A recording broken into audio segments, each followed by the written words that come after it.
Churchill, this is an interesting one. So you mentioned that Churchill did some bad things. He did some awful things. Yeah. He led a famine that caused 3 to 4 million people. But he brought us through World War II. This myth that Churchill single-handedly won the World War is one of the myths which is built. Russia played a big role in winning World War.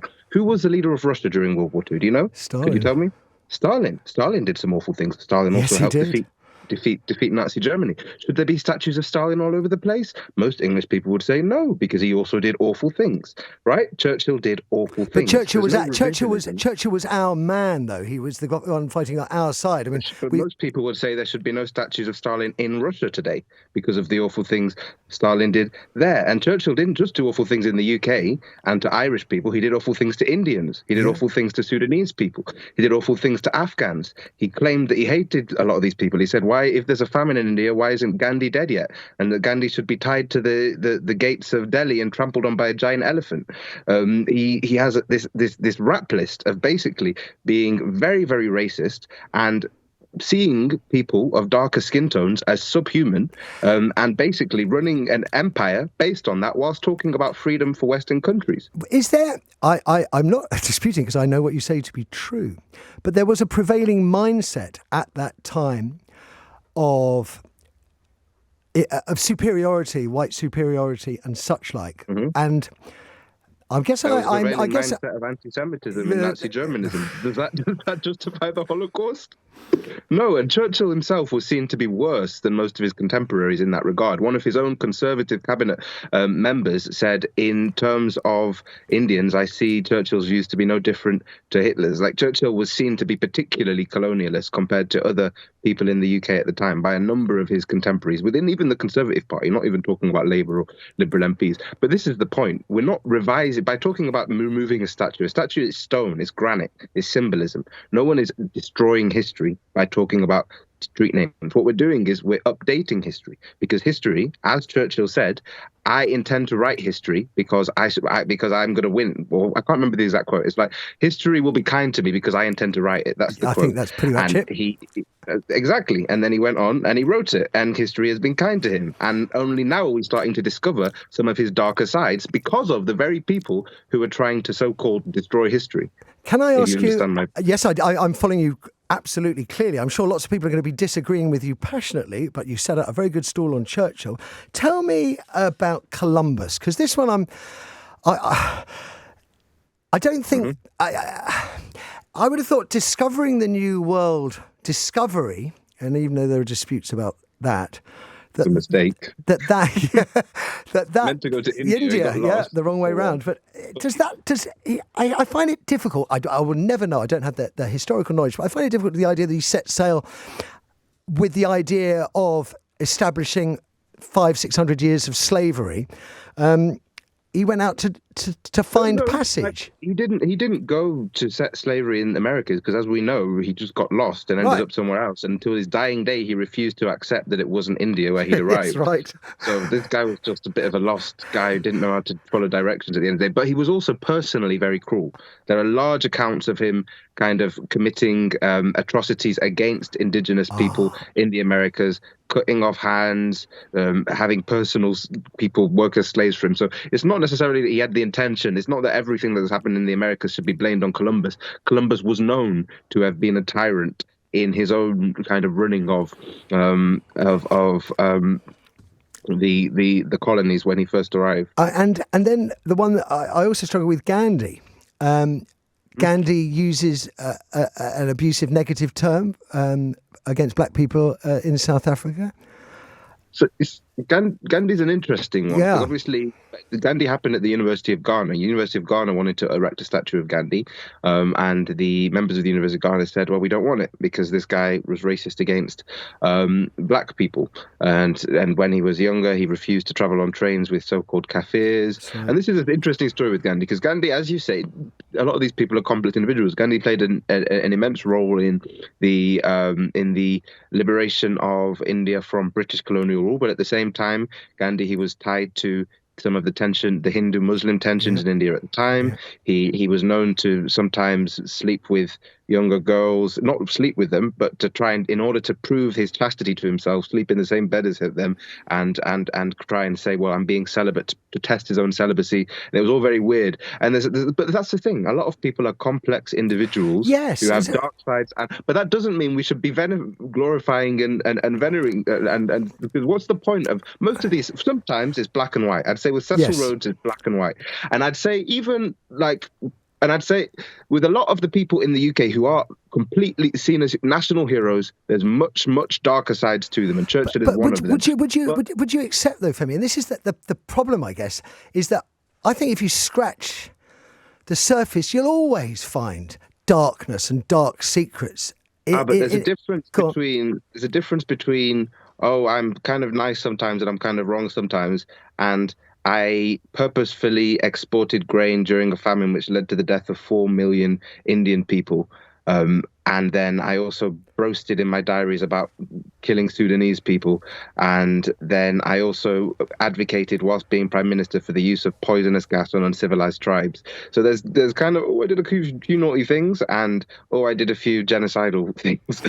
there's a gap between them. I'm glad we're getting a sort of bizarre half smile through this. Just before I leave you, and before I leave you, actually, first of all, I have to say I'm really glad I'm not involved in a debating competition, because I think you'd run rings around me with this, Femi.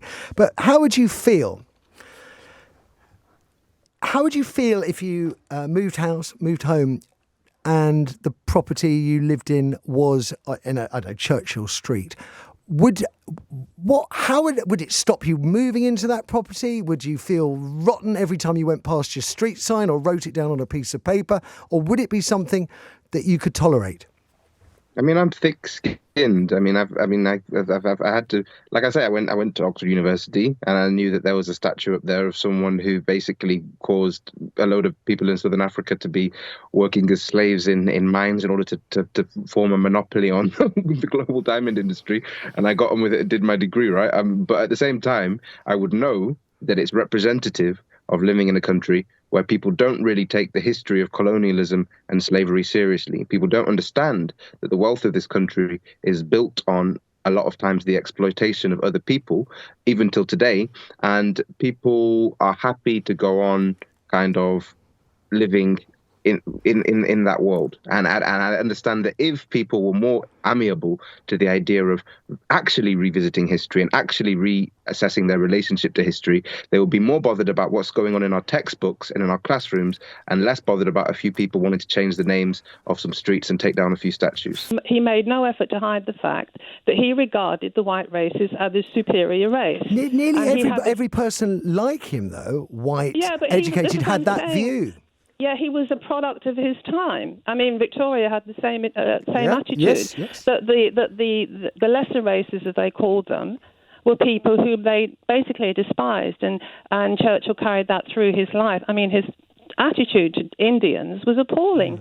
But as you say, we're going to forgive all of that, because what did he do? He took us through the Second World War. He gets all the credit for saving the Allies in the Second World War. I appreciate the Allies won, but to go back to your original point, had Churchill not won the war, we might very well have Goering Boulevard and Hitler Street.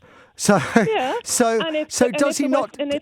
we didn't have the input from the soldiers from India and Pakistan from the West Indies, if we didn't have Americans dying. I'm not decrying or undermining what Churchill did. I'm just not going to paint him as a saint you all wish to portray him as. And as for Cecil Rhodes, Rhodes said he had scientific medical evidence that black people were a subspecies of the human race. And so people, the brightest and the best of us that go to Oxford, say, we don't want this man venerated. But when it's black people, it's revisionism. When it's black people, it's woke. It was fascinating. When it's black people, we don't go there. It was fascinating. And only now we've got the transatlantic slave trade elevated to the African Holocaust by the UN, and they accept 150 million people over 400 years, tortured, whipped, kidnapped.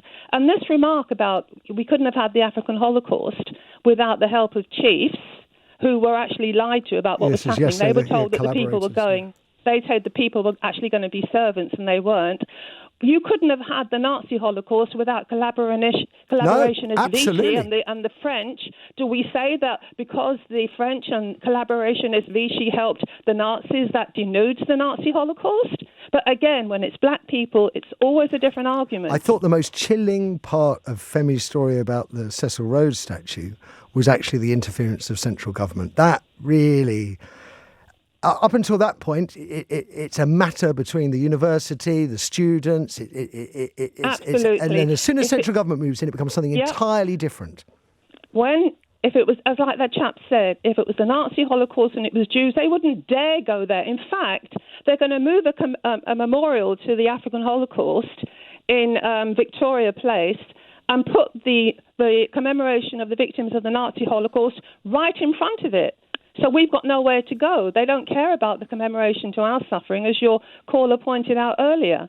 So therefore, as I say, the Germans are actually paying reparations for the African Holocaust. The UN has recognised it. And all we're saying is, can we please not have road names after people who regarded people like me as subhuman? We are in a multicultural society. Be a bit aware, but when it comes to black people, it's not really where we want to go. And it's revisionist, and we're rewriting history.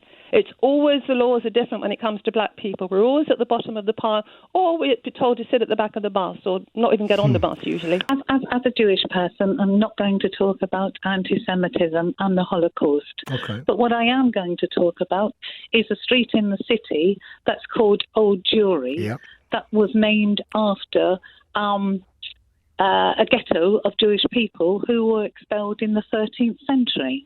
But may I say, I'm very proud for it to be called Old Jewry, and I just wish people would know the reason why it was called that. Gosh. You've taken this in an entirely new direction, Janet. Absolutely.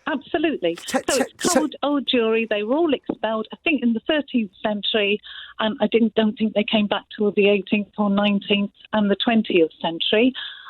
But I grew up a stone's throw from Old Jewry, and I've always been proud of the street name. So how do you separate, how do you have pride in a name that reflects the persecution of your people, albeit 800 years ago or so? Because it should be noted. People should know about it. So, I would like some placards. I would like something in statues to say this is where a Jewish community lived before they were expelled, to show how the anti-Semitism went back to the 13th century. As was the Jews of York, I understand, but I'm a Londoner, so I'm not well versed in the Jews of York. But no, I am proud to show that we came back all those hundreds of years later and made an immense contribution. My grandparents were from the Ukraine and from the Netherlands, so I'm very proud to be a British Jew. You put me in a spin here, because all the way through I'm hearing from minority populations who feel the hurt that certain names carry with them through history, and you don't see it as hurt. No, I don't feel hurt. I feel that it's endurance and survival. I don't feel hurt at all.